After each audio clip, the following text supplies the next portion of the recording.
Hey, what's up? It's Jake from Nimbus DevOps, and I'm here today to talk to you about data types, but not the kind of data types you might be thinking of. We're going to talk about Python specialized data types. So there are three that we're going to go over. We're going to go over dates and times, we're going to go over collections, and we're going to go over enumerations. So in this video, we're just going to go over dates and times. So, um, it sounds like this might be kind of easy, but it's actually quite tricky when you get into time zones and daylight savings time. And I have seen daylight savings time really screw up applications and screw up infrastructure teams and network teams. So this will be a very important thing to learn because there's a number of ways you can format date and time information because there's different calendar quirks and different ways that data is parsed and the way it's localized, and there's a bunch of other stuff too, but those are just a few examples. And it's very common for professional Python programmers to rely on various third-party libraries, and I'll go over a couple common ones that you might need should you need a little extendability for some extra tools. So I'm going to start with the standard library, which is datetime, and I'll finish it out with third-party stuff. So in the standard library, you've got some main modules that are used to handle dates and times, and those are date, time, calendar, zone info, and time. So let me go check this out with you. So let's do from date, time, import, and let's just do all of them. So we'll do date, time, time delta, and time zone. Okay, and then we want to import time, and we want to import calendar as cal, make it easy, and spell it correctly because that helps. Import calendar as cal, and then do from zone info import zone info. These are just functions in these libraries that I'm going to be using. So let's take today. So today is just date.today. If you used the date and wow, spell everything correctly. Okay, and then I return today, and we can see datetime.date is March 13th, 2022. Okay, so what happens if I do today.ctime? It returns ctime, and there's also an ISO format you can do, today.iso format, and you can see that format, which may be more user-friendly, what you're looking for. You can do what weekday is it? So today dot weekday is a super useful thing. 6. So there's 7 days in a week. Today happens to be Sunday, so it's index 6. You can do on the calendar day underscore name, right? And then in the list today dot weekday. So I'm going to say give me from calendar, okay, because calendar has the names of the days. Do day underscore name for whatever today is. We set that up already, right? It should be this. So it's going to grab this date, go look at the calendar, and then tell me what day it is. And today is Sunday. Interesting, right? Neat way to do it. There's also a today.day, and I could do today.month and today.year if you need them in a specific order. Wait, hang on a second. I need a dot here. So if you need the formatting in a certain order, you could do it that way. You can make a tuple and say today dot time tuple, and it'll give you the time, the year, the month, the time of day, the hour, the minute, the second, blah blah blah blah blah blah blah, just like that. So this is kind of interesting way to do things. Maybe it's useful, maybe it's not. But now we can start playing with the time. So let's do time.ctime and pull that time. So this is the actual time right now, right here where I live in Colorado. If I wanted GMT, the GM time, I could go time.gm time, and that will pull in the GM time. If I wanted this set was 0, then it will return the 0 value of all of this. Let's see, what else? What other options do we have? Oh, our local time, right? Time.local time, and that would return my local time, which you'll see 1721, and if you can see here, it's 1721, 521. And then there's just time.time, which is a strange looking number. Interesting, right? So this is pretty simple, but we're dealing with something according to the C format standard. That's what the C time comes from. And it's how to check if daylight savings time is in effect. So the function GM time converts a given number in seconds to the epoch of a struct time object in UTC time. If you don't feed it any number, it just uses the current time. And the epoch date is just from a computer system that measures time. So you can see that on a machine used to run epoch. The epoch date of 0 is always January 1st, 1970. And that's when, that's both used by Unix and POSIX systems. UTC, that's the Coordinated Universal Time. It's the primary time standard that regulates clocks. Some servers are set at companies to only use UTC. Some use whatever the local time is. It just depends on where you work. Some people are really sticklers about UTC, some are not. And then the struct time object for the current local time. And the number of seconds the epoch expressed is a float number, which is time. So this is the number of seconds that have been expressed since then. So that's what that is, if you're wondering, what in the heck is that? So let's use an example using some date time objects. So let me exit out of here, and let's make a new one. And we'll say now equals datetime dot now. Datetime dot now. Oh, because I need to import it. Import datetime. Which ones do I want to use? Let's do from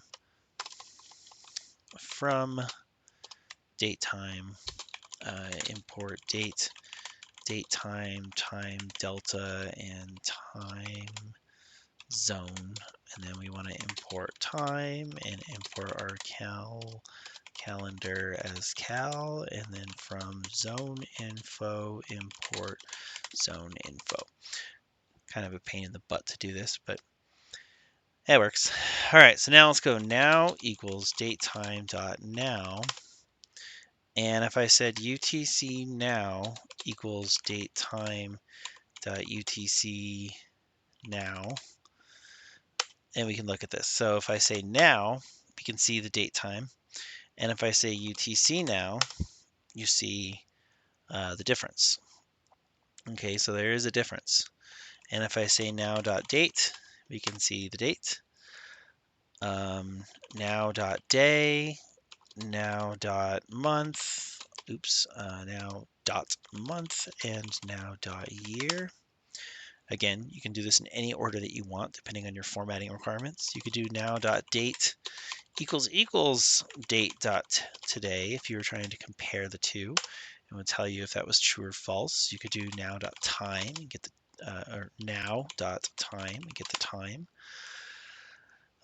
You could do all this all the way down to the microsecond. So now.hour, comma, now.minute, now.second, and now.microsecond. And that would give you all of that information. You can use this also with C time. You could do also, again, the ISO format if you prefer, ISO format. If you prefer this format, dang it, format. There we go. And the tuple, the weekday, all that, pretty much the same. So now I think you get the idea of date time object. It's in a similar way, different libraries and things like that. But now and UTC now represent the value none for TZ attribute. So that's something worth noting. Not all times are the same, right? So I guess I should say that in a way the objects are what's called naive because they're not aware of the information. The date and time objects are aware because they include time zone information. But if they don't, then they're considered naive. So it depends on what type of date time library you're using and whether or not it's naive or aware. So let's see how a duration is represented. So let's go F. Now let's do Jake's uh, birthday equals date time, and we'll say it's 1982 04 21, and then I'll just pick a random time, 12 12, and then I'll do tz info for time zone info, tz info equals zone info, and then let's pick a time zone, and you can list these out and get them, but I'll do like Europe slash Rome. And then, yeah, let's close this down here. Dang it, leading zeros, decimal integers. That's right. Okay, so my bad. Let me do this again. In here, we want this guy. Close that. Get rid of the leading zero. And then hit enter. With a closing that guy. Holy cow, what is this, right? So we got some errors. There's some all kinds of stuff, and that's because there's no module named tzData because I didn't import it without the key Europe Rome. So yeah, I'm just missing a time zone key. But anyways, I think you get the idea. Like I can return my birthday. I won't waste any more of your time with this. So one of the other thing you can do is you can do like you could do a diff, like a difference. So if I wanted to say like D1 equals today, and then today is not defined. Oh, I didn't make it today. Let's do date time dot today D1, and then what happens if I were to take a D2 and make today -1? Uh-oh. So how would you do that, right? Well, I could index this to 0. That doesn't work. So if you need a different day, you literally have to pull in a date time of a specific day. So instead of doing a dot, I could say date time is like 2022 3/13, and then like this morning, so like 9 10, and then I don't know if I have TZ info, but anyways, you can take two dates and just compare them. I don't want to waste any more of your time. So when let's see what else we got. Yeah, that's probably pretty much it. The most of the stuff you're going to use, it's pretty simple, so you're not going to need much outside of the date time. But if you did need additional features, there's a date util, an arrow, and a PyTZ library that you can get. Those are third-party libraries. So I'll import arrow and just show this. Oh wait, maybe I can't because it's a big A. No, it doesn't know the module arrow. Let's see here. Date util. Oh, I probably need to go get it. Import date util. Yeah, I gotta go download this stuff. So anyways, you can do that with pip. Like arrow is a wrapper that goes around a data structure of the standard library, and it has a bunch of methods and helpers and stuff that allow you to kind of simplify the tasks of dealing with dates and getting the difference between them and all that stuff. So if that's something that is useful for you, you can look up um, date util arrow and PyTZ. That's the other one, PyTZ. Those are three third-party time libraries that you could use. Yeah, so that's pretty much it. If you have any questions about date time, let me know. But really, all your takeaway from this should be just learn how to use the date time, and then figure out how to do now, how to do your birthday, how many days until your birthday, how do you figure out the difference between the number of hours between now and a different time zone, like different stuff like that. So if you're interested, feel free to play with that. But if not, just pack away date time in your head as a way to use date and time. And then when you come across a need for that, then you'll be like, hey, I remember learning this at one point, and then you can just go look it up. So good luck, and I'll see you in the next one.